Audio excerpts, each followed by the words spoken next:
सगळीकडे सध्या वाद आणि वादच सुरू आहे, त्यामुळे राज्यात सध्या संवादाची गरज आहे असं मत शरद पवारांच्या राष्ट्रवादीचे नेते हर्षवर्धन पाटील यांनी व्यक्त केलं। लोकशाही मराठीच्या पुणे संवाद या सोहळ्यात त्यांनी हे वक्तव्य केलं। तर पुण्याचा विकास होत असताना पुण्याची संस्कृतीही जपली गेली पाहिजे।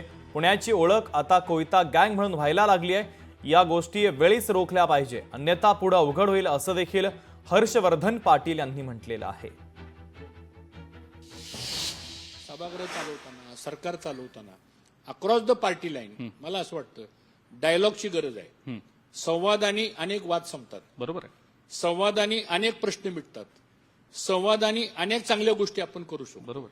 आणि शेवटी आपण कुठल्याही पदावर असो किंवा नसो, सार्वजनिक जीवनामध्ये काम करताना काही पथ्यही पाळावं लागतात आपल्याला। बरोबर।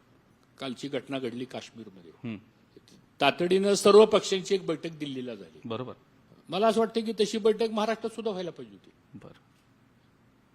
कारण उद्या रेड अलर्ट, हाय अलर्ट दिल्यानंतर मुंबई ही देशाची राजधानी आहे, खरंय। आणि मग ज्यावेळेस सगळे एकत्र बसतो आपण, त्यावेळेस काहीतरी प्रत्येकाच्या शेवटी अनुभव प्रत्येकाचा काही ना काही प्रमाणामध्ये असतोच।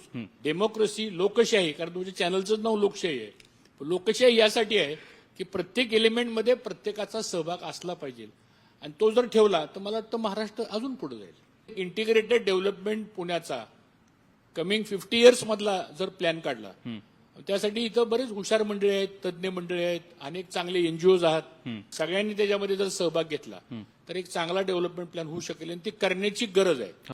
नवीन यंगस्टर्समध्ये दुर्दैवानं ड्रग्स वाढायला लागलेले आहेत, काही व्यसनाधीन, काही दुर्दैवानं काही लोक त्याच्यामध्ये आता खूप वाहत चाललेले आहेत।